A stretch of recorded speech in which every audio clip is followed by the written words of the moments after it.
Ahí vienen ya están con nosotros y nosotras, pues las super periodistas Jessica Cermeño, Daniela Pastrana, Luisa Cantú.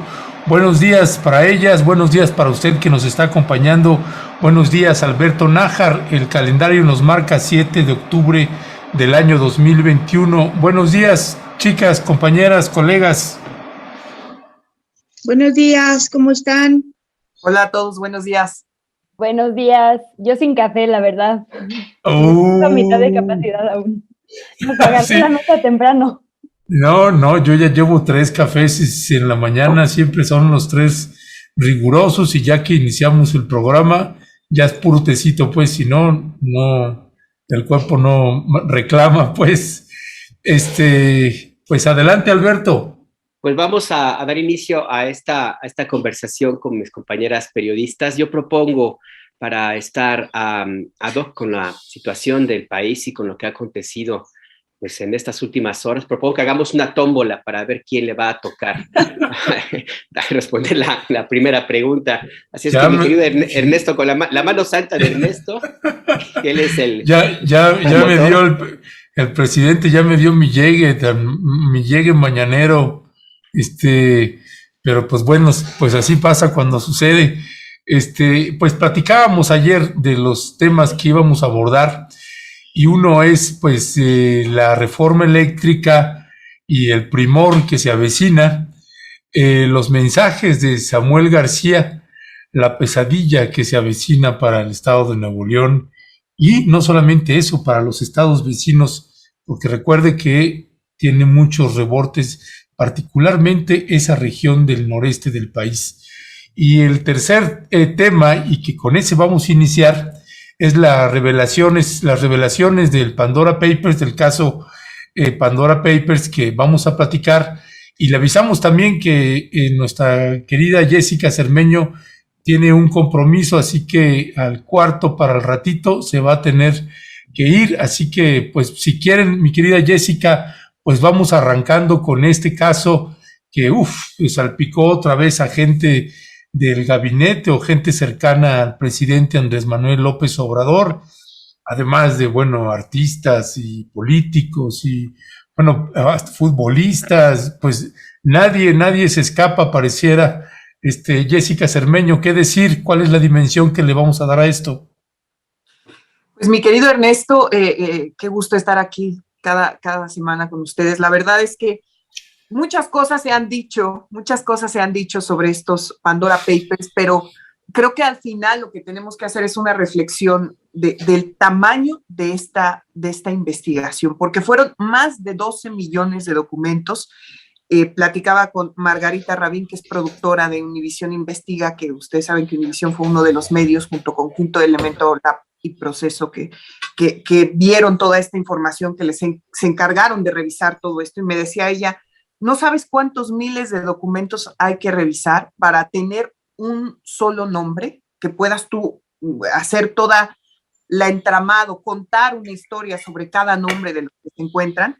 Y bueno, ¿qué puede pasar en una lista donde se encuentran lo mismo que Luis Miguel o Chayanne o Alejandra Guzmán, Julio Scherer, ¿no?, que hasta unos meses era el consejero de la Presidencia de la República, o Germán Larrea, que en la realidad, ¿no?, uno pensaría que son polos opuestos en todos los sentidos, y ahora vemos que hay un esfuerzo de todos estos personajes, de no solo que son muy ricos, no solo que tienen interés en esconder dineros para no hacer esta justicia redistributiva con los impuestos, porque al final esos son los impuestos lo que se hace, y a mí, lo vuelvo a decir aquí, creo que la guerra que ha emprendido Andrés Manuel López Obrador, no la guerra, pero la estrategia para que cada vez más gente pague impuestos en este país, a mí me parece muy encomiable, sobre todo las grandes empresas, y esto de los Pandora Papers te deja ver por qué,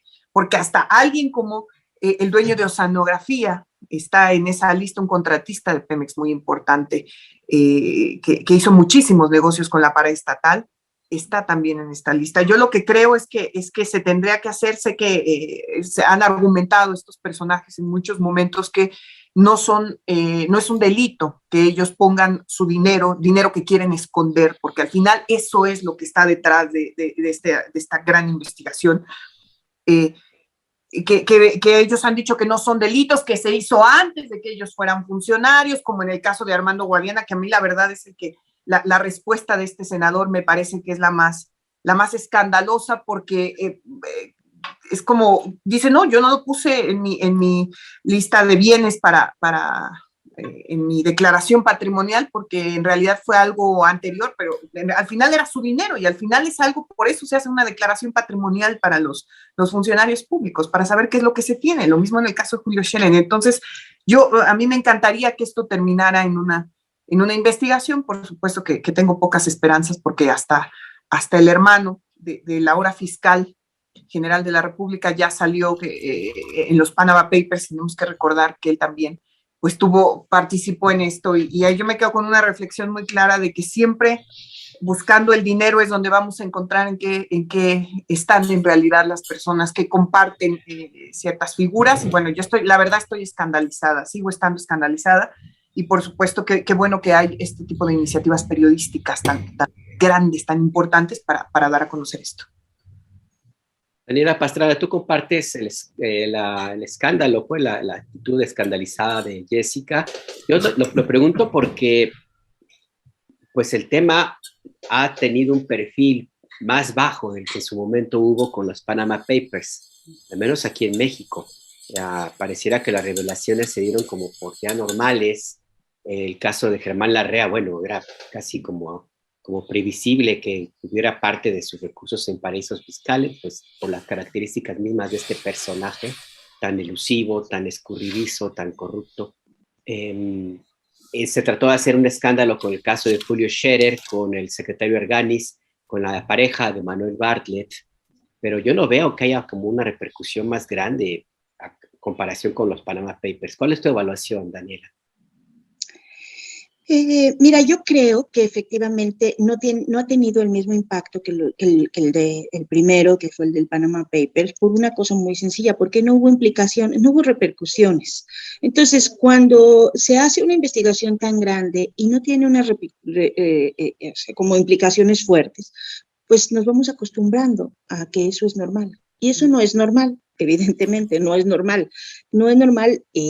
Y es parte de una cosa que deberíamos desterrar ya de este país, esta obsesión de mucha gente por evadir impuestos. Y en eso, efectivamente, digamos, como bien dice Jessica, hay como distintos niveles, ¿no? Porque una persona que gana, porque tiene un salario muy pequeñito y que apenas le alcanza para cubrir las cosas, y que dice, bueno, voy a ver cómo le hago esto para pagar menos impuestos, quizá nosotros podríamos aceptar y tener esa justificación, pero una persona que tiene el dinero que tiene Germán Larrea y que además se niega a pagar impuestos, como debería ser en cualquier lugar y en cualquier lugar del mundo. Entonces, yo creo que ese es el tema central de lo que revelan este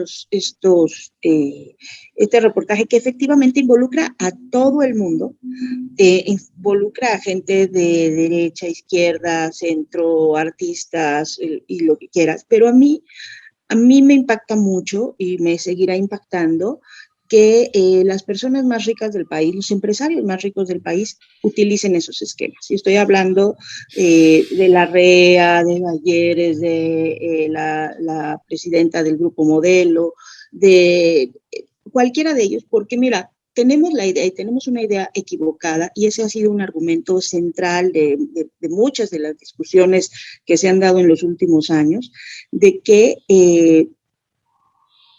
como si la iniciativa privada no tiene corrupción. O sea, como si la corrupción fuera solo del Estado, que sí es, obviamente lo hemos visto, lo hemos padecido, pero pareciera que los gobiernos son corruptos y los empresarios no, y no hay corrupción en la iniciativa privada, y por eso ese era el argumento pues, central para mandar todo pues, para privatizar, porque entonces ¿no? Aquí hay corrupción, allá no, entonces vamos a privatizar donde sí va a haber competencia y donde va a ser todo eso. Entonces, a mí lo que me escandaliza es que estas personas que son las más ricas del país y que se han beneficiado durante muchos años con esta narrativa para obtener digamos, concesiones o salvedades de las leyes y de todo con el tema de, por ejemplo, las minas, de tener, adquirir concesiones de cosas públicas para hacerlas privadas, que estén aparte en esta lista. A mí eso es lo que realmente me escandaliza. Todo debería escandalizarnos, por supuesto, pero no tenemos capacidad para estar siempre o sea, sufriendo por todo, por decirlo de algún modo. Me parece que no debe ser normal en ningún caso, de verdad, pero en el caso de la gente que tiene, pues que concentra digamos, buena parte del PIB del país, y que esté evadiendo impuestos y que además se normalice y se justifique, me parece realmente escandaloso. Gracias, mi querida Daniela Pastrana. Luisa Cantú, Luisa, pues esto que señala Alberto, que es algo que creo que a varios periodistas nos ha llamado la atención, que no tiene el impacto, el rebote, pero además quiero rescatar un poco lo que señalaba ahorita Jessica Cermeño, porque me parece que eso es también importante y relevante, particularmente para la audiencia que está escuchando. En la implicación de investigar, ya que tienes 12 millones de documentos ahí, hacer un trabajo de sistematización y de documentación. El presidente decía, pues sí, pero nada más mencionan a 3 personas que están vinculadas a mi gobierno. Es cierto, y eso no sorprende, pero sí, pues el hecho de que pues sean funcionarios o exfuncionarios, particularmente el de Julio Scherer, que no me parece un asunto menor, el ex consejero jurídico y amigo del presidente de la República, sí me parece un dato relevante. Y el otro es el caso de Germán Larrea, que pues tiene además, es uno de los contratistas para el Tren Maya, para la construcción del Tren Maya, que ese también me parece otro dato relevante, que pues está implicado estos 2 personajes, por ejemplo, y que no haya una repercusión al respecto. Entonces, sería esa la pregunta, ¿cuál es tu valoración de que no haya una mayor repercusión en el caso de estos 2 ejemplos, ¿no? Y la dimensión que le tendríamos que dar a una investigación como esta en Luisa Cantú.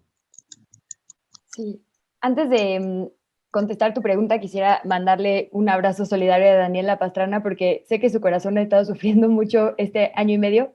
Miguel Bosé primero nos salió antivacunas y ahora está en los Pandora Papers, entonces espero que tengas mejores gustos, creo que de ahora en adelante. Yo pensé mucho ayer que estaba viendo, dije, otra para Dani. Entonces, bueno, mientras no aparezca Manu Chao, creo que su corazoncito tiene ahí. Salimos ahí todos.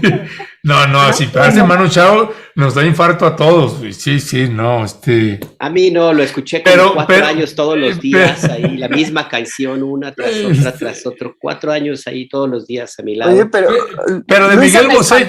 Luisa me espantó, creí que iba a decir otra cosa. Sí, también la vi muy seria, dijo, chingón, ¿qué pasó? Mira, yo he tenido tardes en las que Dani defendió severamente su amor por Miguel Bosé, entonces solo quería decir, sé que han sido meses duros. Luisa, te voy a recomendar que pases 4 años escuchando una canción de Manu Chao, 12 horas al día. Pero bueno, dicho eso, y entrando, perdón, ya ahora sí en materia, bueno, creo que no estaría tan de acuerdo en esto de que no hubo mayores repercusiones, creo que sí las hubo y más bien como que el impacto fue negativo. Y quisiera hilar aquí 2 cosas. Era muy importante lo que se dijo desde los Panama Papers, los Bahama Leaks, los Paradise Papers. Yo me acuerdo que alguna vez Daniel Lizárraga en una clase nos dijo que habían hecho un pacto entre todos los medios alrededor del mundo de poner en el centro de la comunicación de esta investigación el modus operandi, ¿no? Las redes que existen de corrupción para que este tipo de cosas pasen.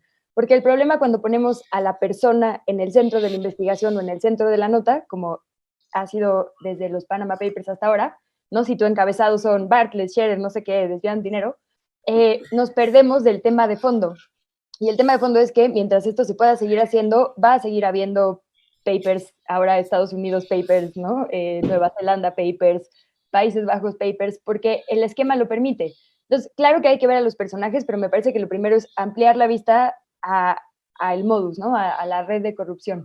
Y en ese sentido, quisiera decir que yo creo que sí pasaron cosas después de los Panama Papers, no en México, pero en Panamá sí. Y creo que ese es otro de los grandes hallazgos de estos papeles de Pandora. A partir de lo que pasó con la revelación de Panamá, con este principal despacho Mossack Fonseca, sí tuvo que haber regulaciones en Panamá. Escuchaba ayer a Mathieu Tullier de Proceso diciendo que se congelaron por lo menos la mitad de las sociedades que había en Panamá y que funcionaban como offshores, ¿no? Entonces, cuando Panamá dejó de ser un paraíso fiscal tan accesible para un montón de personas, lo que hicieron fue irse a otros lugares. Entonces, yo creo que sí hubo cambios, e insisto, hacia lo negativo. Otro de los grandes hallazgos de estos Pandora Papers es que Estados Unidos es un paraíso fiscal. Pensábamos que era algo que solo pasaba en países chiquititos con mucha permisividad, digamos, fiscal, y en realidad no. Estados Unidos y varios de sus estados, ¿no? Como Delaware y un montón, han fungido también de esta manera. Entonces... Oye, nada más déjame hacer una pregunta ahí sobre lo que estás diciendo. Esto de Matthew, de la revista Proceso, se refiere a otros países, no se refiere a México, ¿verdad? No, exacto. En lo que bien toca repercusiones. Lo digo porque esto de el de Pandora Papers, pues me recordó al caso Odebrecht también, que en su tiempo, pues tampoco hubo repercusiones acá.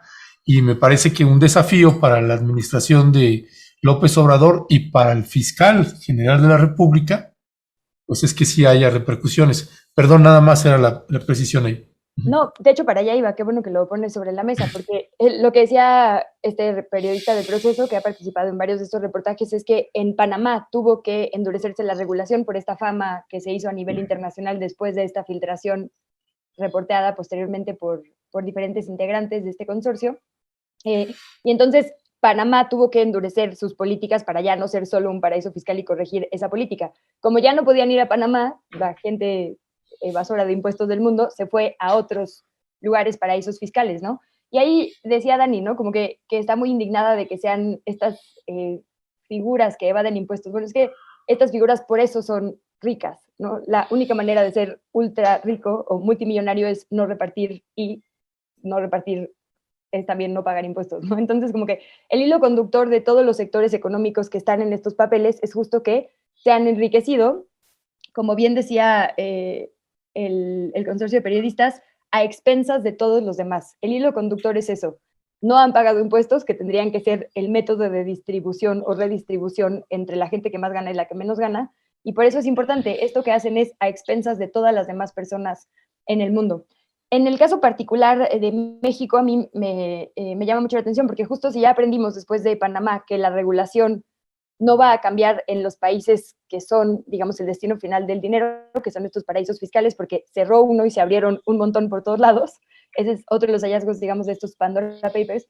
Lo que tendría que cambiar es la regulación interna, y particularmente el hallazgo, lo que decía Jessica de la revelación sobre Pemex, es muy clarificante, pues, porque para ser contratista de Pemex, tú tienes que entregar un montón de documentos, ¿no? O sea, tienes que entregar justo una declaratoria de estar al corriente con tus impuestos, tienes que entregar un estado financiero, tienes que entregar un montón de documentación. Entonces, ¿cómo es posible que por lo menos estas 4 empresas hayan sido beneficiadas con contratos tan millonarios en las administraciones anteriores si no cumplieron con la documentación? Si bien no es ilegal tener el dinero fuera, es muy fácil seguir en la pista al dinero que se tiene que pagar internamente, por lo menos, ¿no? Estos 4 contratistas compraron yates y un montón de cosas a partir de ingresos millonarios, ¿no? El SAT, pues creo que tampoco debe ser tan complicado de seguir los pagos tan millonarios. No creo que muchísima gente gane estas sumas de dinero, ¿no? Entonces me queda claro que la alerta que se tiene que prender, mucho más allá que perseguir a figuras en lo individual, es esto, un sistema que permite que esto pase una y otra vez en absolutamente todos los sectores. El tema de quién puede ser contratista es particularmente relevante, porque justo esto es lo que hace que crezca la brecha de desigualdad. si soy el mismo que no paga impuestos y me enriquezco cada vez más, tengo posibilidades de hacer siempre mejores ofertas, ¿no? Y entonces quito posibilidades a que alguien más entre a esta competencia. Y eso es un poco lo que pasó con estos contratistas de Pemex. Entonces yo pensaría que, aunque no es ilegal tener el dinero fuera, tenemos que investigar cómo fue posible que se hicieran estos pagos. ¿A dónde pagó Pemex? ¿Les pagó a cuentas en México o a cuentas en el extranjero? Si les pagó a cuentas en México, ¿cómo terminaron en un paraíso fiscal sin que nadie se diera cuenta, no? Si se los pagaron fuera, ¿por qué se los pagaron fuera? Y si ya sabían que iba a ser un pago fuera, ni siquiera sé si eso esté permitido. Yo soy contratista, por ejemplo, del gobierno mexicano porque trabajo en los medios públicos y me tienen que ingresar todo a una cuenta mexicana y todo es transparente, ¿no? Si me buscan en Compranet, ahí están mis sueldos. Entonces, ¿qué pasó en todas estas contrataciones con empresas? E insisto, ¿por qué se les siguieron dando contratos si tienen que cumplir sí o sí, solo para registrarse, es más, como proveedores, con su declaración de impuestos al corriente y con sus estados financieros? Ahí también creo que hubo o hay por varios años autoridades que no están siendo suficientemente rigurosas con quién se involucran en la parte de contrataciones. Sí, perdón, estaba con el micrófono en silencio. No sé si Jessica quieras comentar algo más de este tema o quieres que pasemos rápido al siguiente asunto que tenemos en la orden del día, porque entiendo que tú ya casi estás a punto de salir corriendo. No, nada más decir que sí hay que decirlo, que fueron los mexicanos los que más utilizaron esta estrategia. O sea, en esta investigación de millones de documentos fueron más de 3,000 mexicanos. Creo que eso es impresionante y que tenemos que hacer una reflexión sobre eso. Muy bien, sí, es verdad, ese es un buen dato. Y se conocen solamente unos cuantos nombres. Habrá que revisar qué cantidad de personas y, bueno, más bien la identidad de estas personas que están en paraísos fiscales. Igual nos llevamos alguna sorpresa. Si te parece, te hago una pregunta rapidísimo, mi querida Jessica, sobre este personaje que ya se está aproximando a ganarle y con mucho a ese otro pintoresco político que gobernó el país, Vicente Fox Quesada. Me refiero al gobernador de Nuevo León, Samuel García. Él publicó un tuit hace unas horas y lo vi de pasada mientras buscaba información para preguntar y dije, caray, creo que está viendo esta mesa porque dice su tuit, chicas superpoderosas.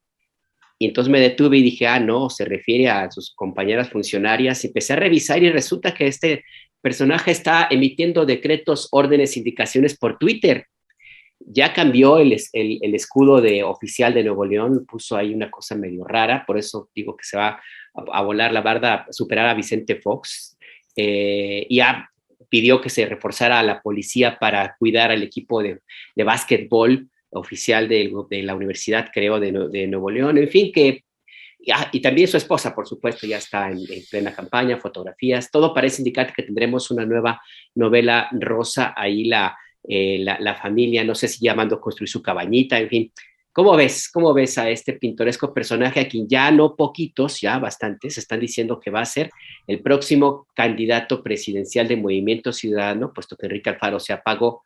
Y si tenemos del otro lado que alguien postula a Lili Téllez, pues bueno, creo que tendremos ahí el Festival de la Alegría y el próximo circo en 2024. ¿Pero tú cómo lo ves? Ahí me escuchan, ¿verdad? Ya, acá estoy. Es que con esto del teléfono, a diferencia de Samuel, a mí me cuesta mucho todo este rollo de las transmisiones por celular y de estar. Pero es que no sé si vieron también este anuncio de que él también quiere hacer sus mañaneras, ¿no? Y que también va a hacer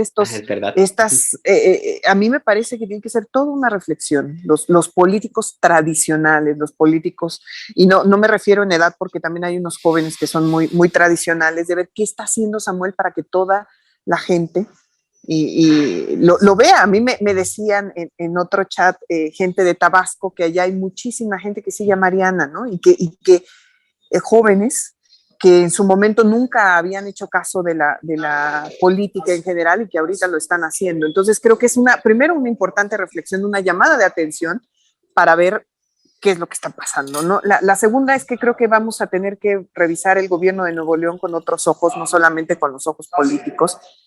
Yo la verdad es que cuando dicen que candidato a la presidencia, me tocó estar en la candidatura presidencial del Bronco también, ¿no? Que siempre como que les da esta ola de popularidad, que llegan con muchos ímpetus a la gubernatura de Nuevo León, pero les quedan 2 años para decidir si se quedan, como el Bronco, como lo hizo él, tuvo este debate de si se quedaba o no se quedaba en la gubernatura, decidió irse a la candidatura presidencial, y la verdad es que cuando la gente de Nuevo León se topa con el centro del país, pues aquí la verdad es que no son tan populares y hay muchísimo rechazo. Entonces, ojalá que Samuel se espere, si quiere ser candidato, al menos a terminar, ¿no?, lo que está empezando ahora.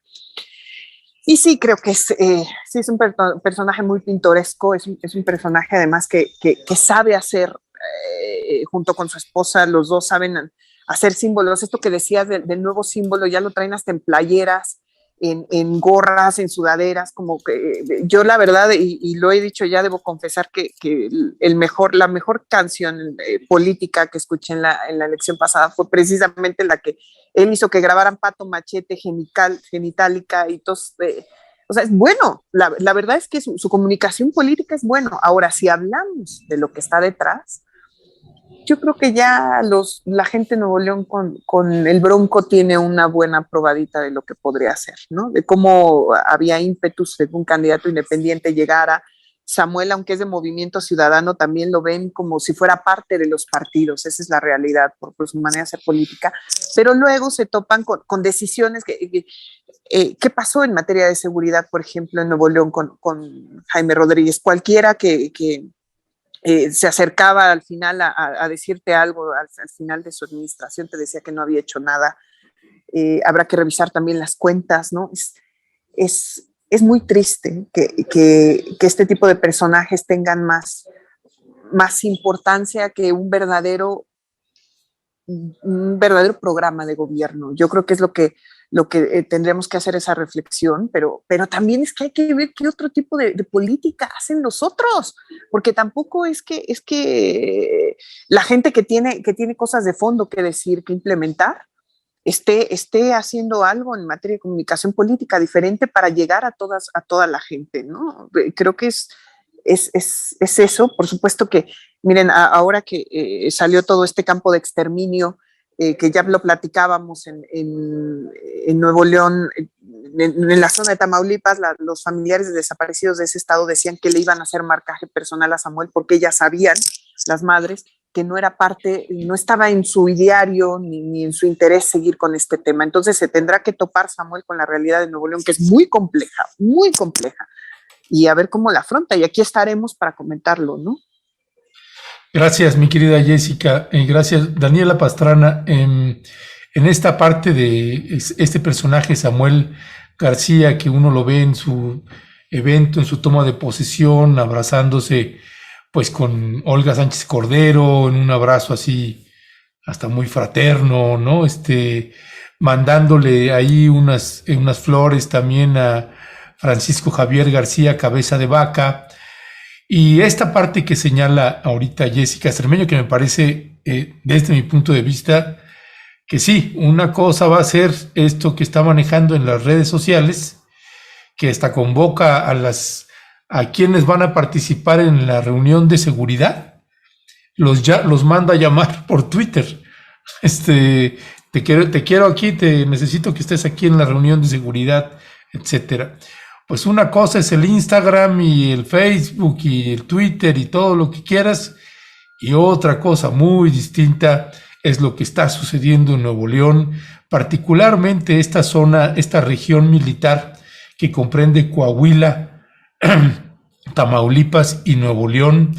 Y vaya que nosotros le hemos dado seguimiento aquí en Momentum con el trabajo que también está haciendo precisamente Juan Alberto Cedillo, que vive en Nuevo León, precisamente un estado muy complicado en materia de seguridad.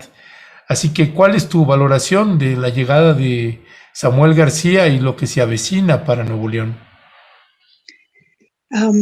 Mira, yo quiero retomar lo que dice Jessica, que es esto de, no es tanto, tienen que revisar los políticos cómo están haciendo la política.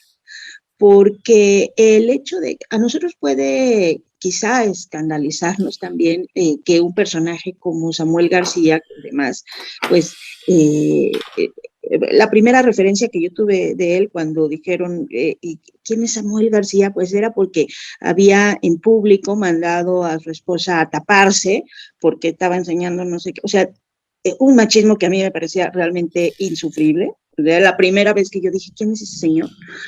Y de ahí en adelante, pues todo lo que he visto, pues me parece de una banalidad, de una banalización de la función pública que es espeluznante.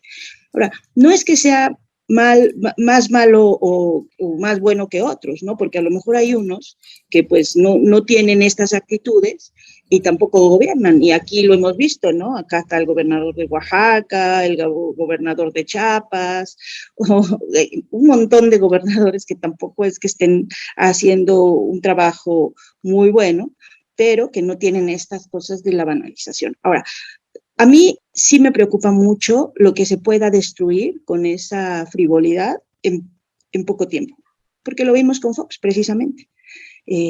Nos parecía que era poco dañino, que hacía, que no era pues que más que folclórico, no sé cómo decirlo, pero al final de cuentas, pues también le debemos la destrucción de muchísimas cosas, ¿no? Que empezó a desmantelar con esta idea precisamente de que todo lo público y todo lo estatal es corrupto o lo que sea, y empezó a banalizar y empezó a involucrar también a su esposa, ¿no? Y en un esquema muy parecido, por cierto, solo que Martita Sagún no era tan,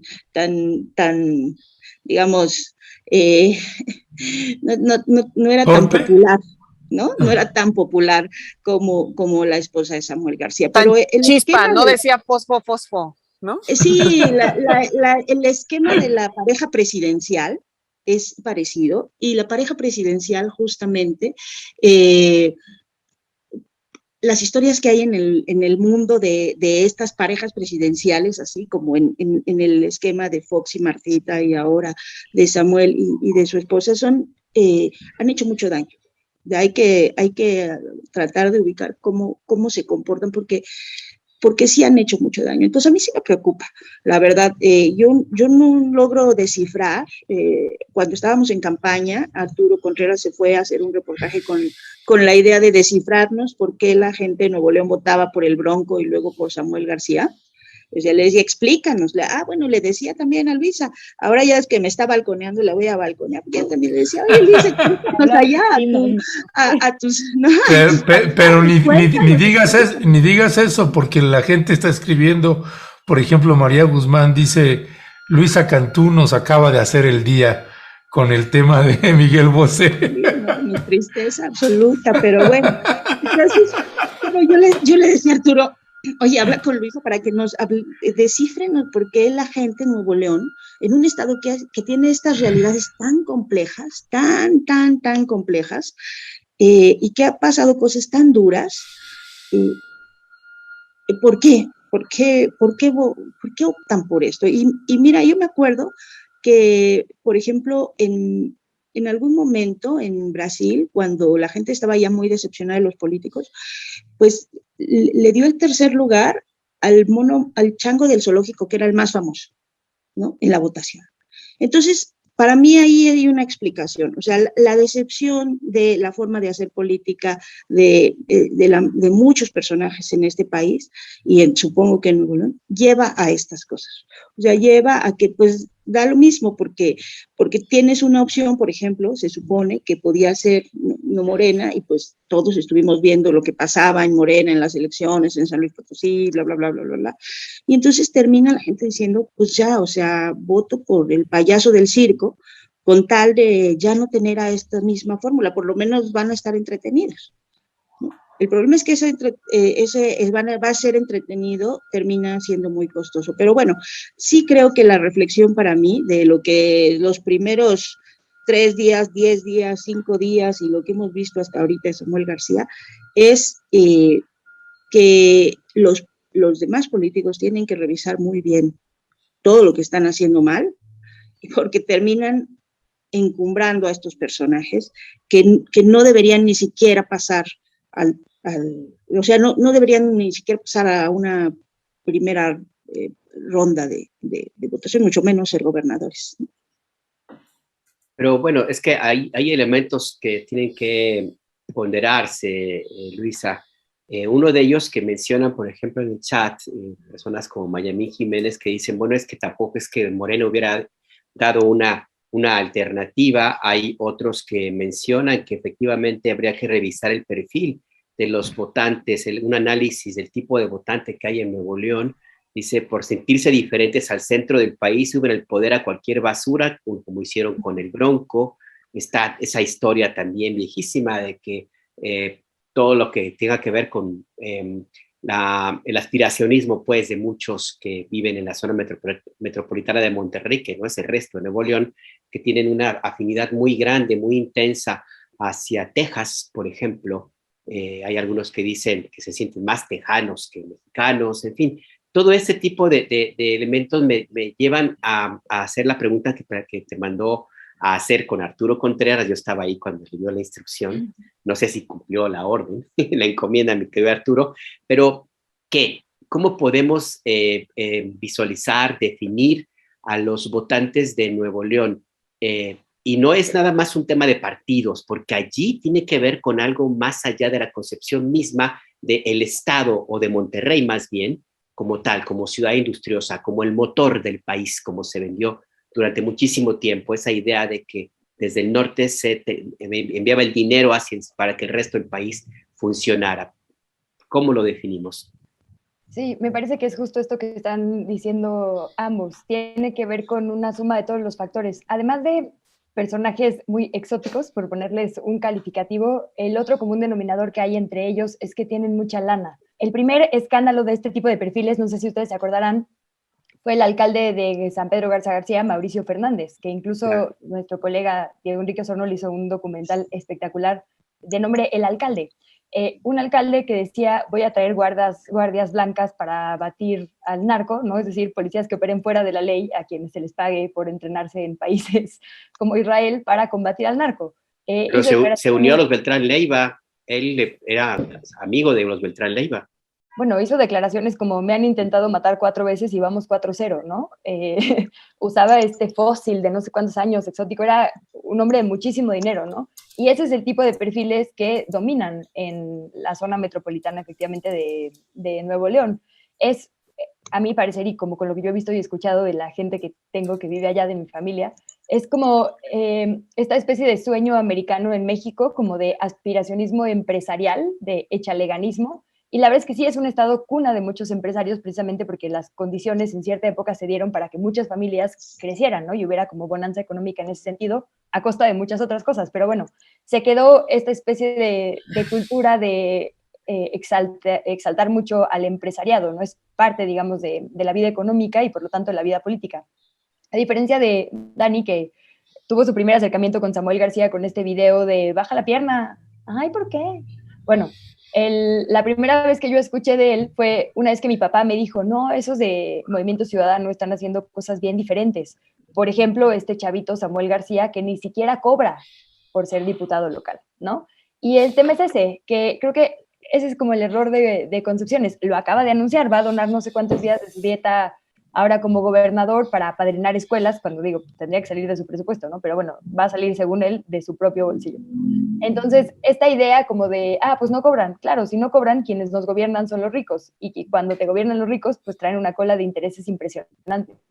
A mí no me parece accidental este traslado de su gobierno a las redes. Es una fórmula probada, ¿no? Una y otra vez. La verdad es que sí, las redes construyen realidad.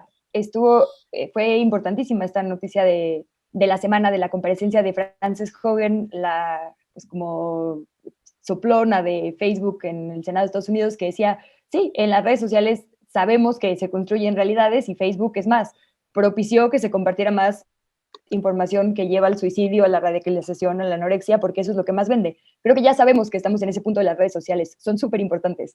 Yo creo que la presencia de Mariana, su esposa influencer, fue la mitad y la otra mitad el dinero que no sabemos cómo ingresó a su campaña, ¿no? Y el tema es ese, tiene estos dos pilares muy grandes, dinero y las redes sociales. Y ayer leía justo un tuit de Alina Duarte que decía, Ay, yo había visto esto antes. Nayib Bukele empezó gobernando por Twitter. Es una fórmula de juniors de la política. Y me parece que sí, efectivamente hay como tendencias, digamos, de gobierno, así como hubo tendencias de que los pósters así en colores contrastados con Obama y esas cosas, como que también hay tendencias, ¿no? En lo que funciona de comunicación política. Y la verdad creo que es parte de la misma estrategia de Samuel. Y yo tendría cuidado, porque la verdad es que las redes sí construyen realidades y pues están construyendo justo esta imagen de pareja presidencial. No hay que echarlo abajo del tapete. Dos de las capitales económicas y capitales en general más importantes están ahorita en manos del Movimiento Ciudadano, ¿no? Oye Luisa, si antes se decía que Televisa ponía presidentes, pues ahora las redes ponen gobernadores y presidentes. Pues mira, las redes tumbaron por lo menos a un presidente en Estados Unidos y favorecieron a otro, ¿no? La verdad es que sí ya hay suficiente evidencia. Todos los escándalos, por ejemplo, de la venta de datos personales para mandarte anuncios, ese escándalo en Estados Unidos, ¿no? ¿Cómo se llamaba el despacho? Este que tenía como una neuronita. Bueno, estos despachos que vendieron a compañías la data de las usuarias y los usuarios de Facebook, justo porque te pueden mandar anuncios personalizados. Si a Dani le cae mal Samuel García, pues todo el día le van a mandar publicidad de, bueno, no sé quién haya sido o quién sea su próximo opositor, ¿no? Como que las redes sí son capaces de decirnos qué pensar sobre nosotros mismos y sobre nuestro entorno. Es un momento de evaluación, creo que muy importante a la regulación que se tiene que hacer a las redes, pero en lo que eso pasa, hay quien ya le agarró muy bien la medida. Y mucha de la gente joven que va a ser demográficamente importante en las votaciones los próximos años, solo tiene redes, solo sigue a Mariana rescatando perritos en la campaña y no tiene idea de cómo se ejerce un presupuesto, por ejemplo, ¿no? O de los pactos con el narco. Entonces yo creo que hay que ponerle más atención y con mucha más seriedad a lo mejor de el chistecito de, ay, sí, comparten su vida en redes. No, nada es accidente a estos niveles, ¿no? Ya, pues gracias, mi querida Luisa. Pues Jessica Cermeño, que ya está llegando, quién sabe, ahí a su punto de encuentro en el más allá. Jessica, pasando al último tema, si quieres hacer un comentario, si todavía alcanzas y que tiene que ver con este asunto de la reforma eléctrica que está presentando el presidente López Obrador y un escenario, me parece, el más claro desde que inició el presidente López Obrador su periodo de gobierno. Me parece que este es el momento más claro donde podríamos decir, casi sin temor alguno a equivocarnos, que ahora sí ahí habrá un primor a cielo abierto. Con todo respeto, perdón. A ver, espero no se corte mucho porque sí ando en movimiento, pero quería, qué bueno que hay aquí señal donde estoy. Yo creo que vimos eso del primor desde cuando se creó la Junta de Coordinación Política, porque si ustedes recordarán, en esta negociación fue Morena quien decidió que fuera el Partido Revolucionario Institucional quien la presidiera y que fuera Rubén Moreira.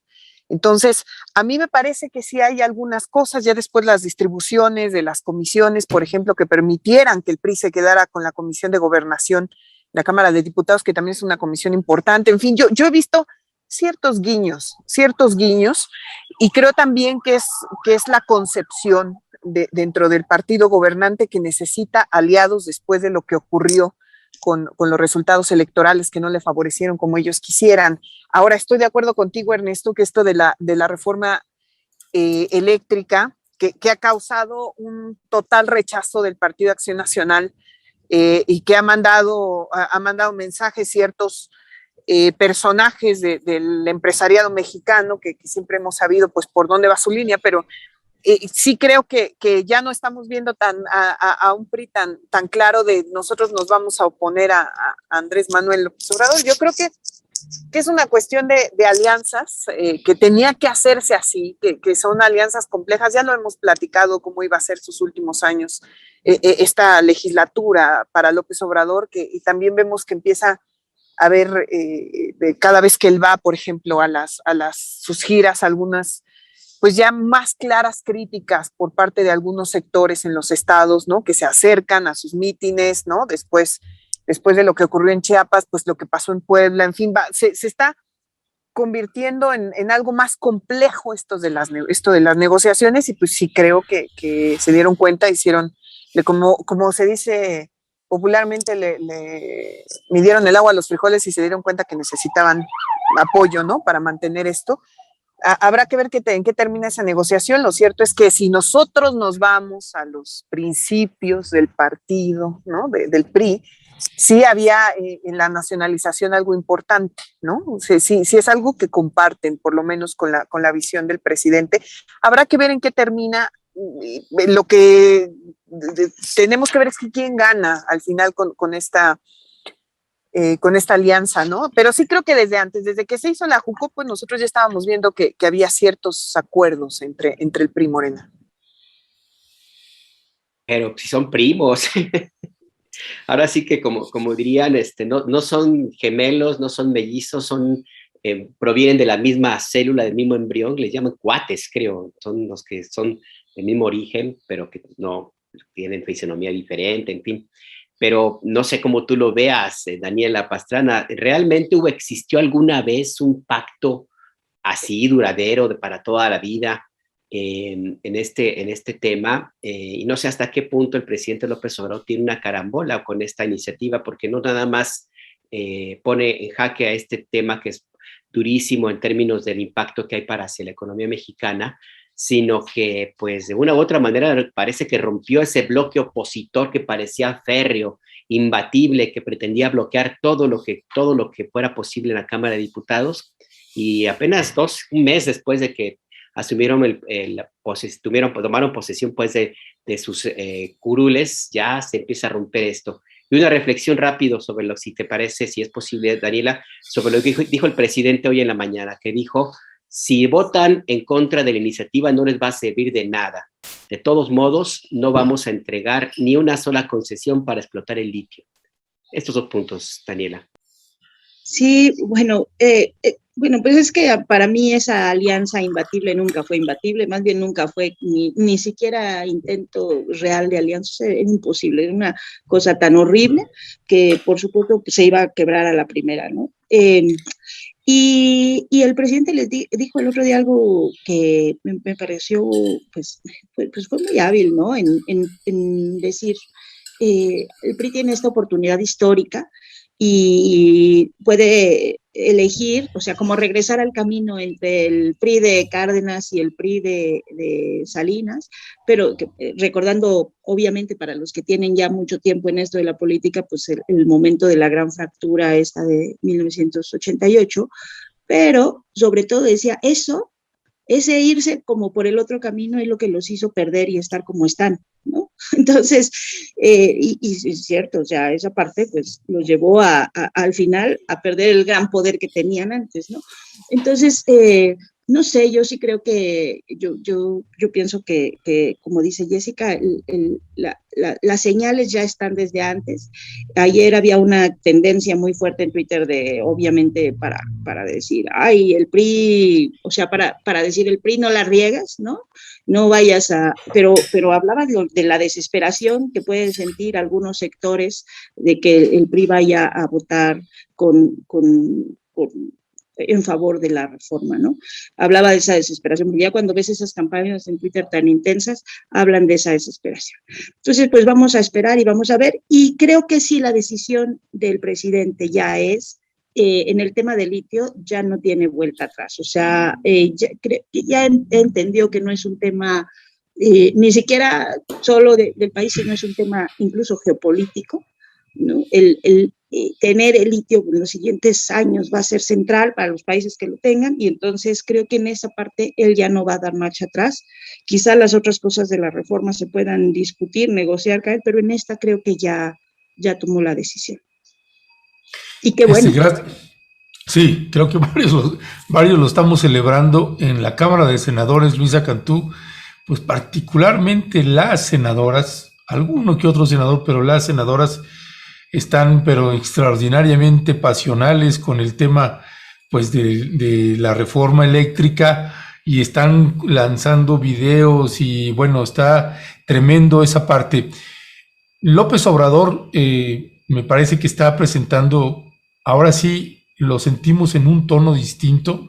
No sé si es tu percepción también ahí, Luisa, pero algo ya se hablaba de que la segunda mitad del periodo de gobierno del presidente López Obrador iban a cambiar muchas cosas y que íbamos a ver a un presidente de la República más echado para adelante.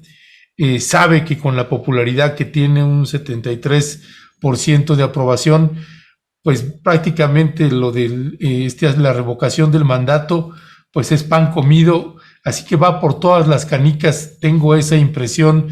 No sé cuál es tu impresión ahí en ese sentido, Luisa Cantú, particularmente con esta reforma eléctrica y esta nacionalización del litio, que había una pugna interna ahí al interior del gabinete. Por un lado Tatiana Cloutier, Alfonso Durazo, que estaban en contra de esta decisión que finalmente tomó el presidente Andrés Manuel López Obrador. Yo ahí creo que por primera vez difiero contigo. Me parece que más bien el presidente siempre ha sido alguien que dice fuera máscaras, ¿no? Es una de sus frases, como hay que definirse de qué lado están, abiertamente digan quiénes son y cuáles son sus causas, ¿no? Entonces como que yo creo que más bien tanto eso como regresar, digamos, la fortaleza o pues estos, digamos, insumos estratégicos al gobierno, porque lo decía, no es nacionalismo, es estatismo, es darle prioridad, más no totalidad al Estado, fue un tema desde su campaña. Como que a mí eso no me parece tan raro y tampoco me parecen tan raros ninguno de los dos bloques. Creo que más bien se materializan y tiene que ver con aprendizajes de todos los actores.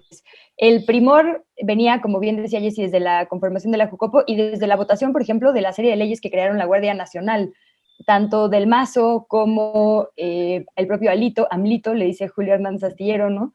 Son personajes que pues todo el tiempo están en la mira por precisamente estar más cerca de Morena que de esta supuesta alianza.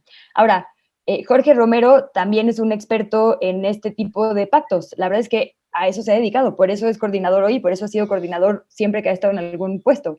Yo lo vi desde la Asamblea Legislativa, que fue donde comenzó como diputado local. Él pactó con Mauricio Toledo y pactó con Israel Betanzo, cercano a Cuauhtémoc Gutiérrez de la Torre, y pactó con el hoy fallecido Leonel Luna, esta alianza precisamente entre toda la oposición, la primera vez que llegó Morena al Congreso, para bloquearles absolutamente todo. Es decir, es una fórmula probada en ambos lados. Y el PRI ya vio cómo le fue con este pacto de Va por México, Sí por México, ni me acuerdo cómo se llamó al final.